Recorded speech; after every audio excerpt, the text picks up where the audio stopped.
Hi, this is Neil Smith from NHL Wraparound Podcast, and I want to talk a little bit about the coaches that are in the news these days. First of all, let's talk about Peter Laviolette, who recently got hired by the LA Kings. Last coached the New York Rangers, as we all know, won the President's Trophy his first year as coach of the Rangers, and then missed the playoffs in his second year and got fired after that year.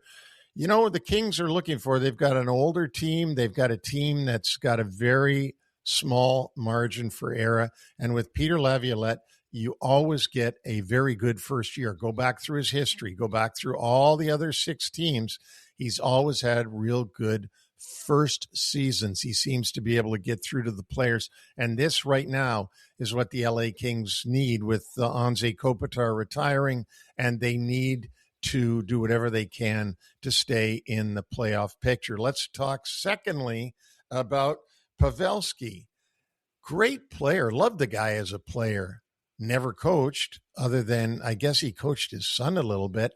Sounds like one guy that we know that was able to do this and become a successful NHL coach, but only one guy in my lifetime, and that's Marty St. Louis. So I don't know if the Toronto Maple Leafs think, well, let's just do what the Montreal Canadiens did, hire a really good player who's never coached in his life, and he'll become a great coach. Well, good luck to you if that's your theory on this one. Then the third one I want to talk about is that the Edmonton Oilers are rumored to be bringing in, as coach, Mike Babcock. Most recently, who didn't get through training camp with the Columbus Blue Jackets before they found he was doing something untoward with players' phones and wanting to see pictures. Before that, he was with the Toronto Maple Leafs, and there was a lot of scuttlebutt there about what he did to Mitch Marner and other players on the Toronto Maple Leafs, tactics that go way back to my time as a player. And before that, it was the Detroit Red Wings, and we've got stories galore coming from Chris Chelios, Mike Commodore, Johan Franzen, all about crummy ways to treat the players. So if Mike Babcock does indeed go to Edmonton, well, he's going to have to get used to treating players that are born in 06, 07, 08.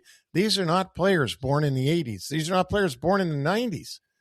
These are today's generation of hockey players, and they're a lot different. And the methods that he used on his players to have success in Anaheim and then again in Detroit and to some degree in Toronto, that ain't working today. That's my thoughts on the coaching carousel going on right now.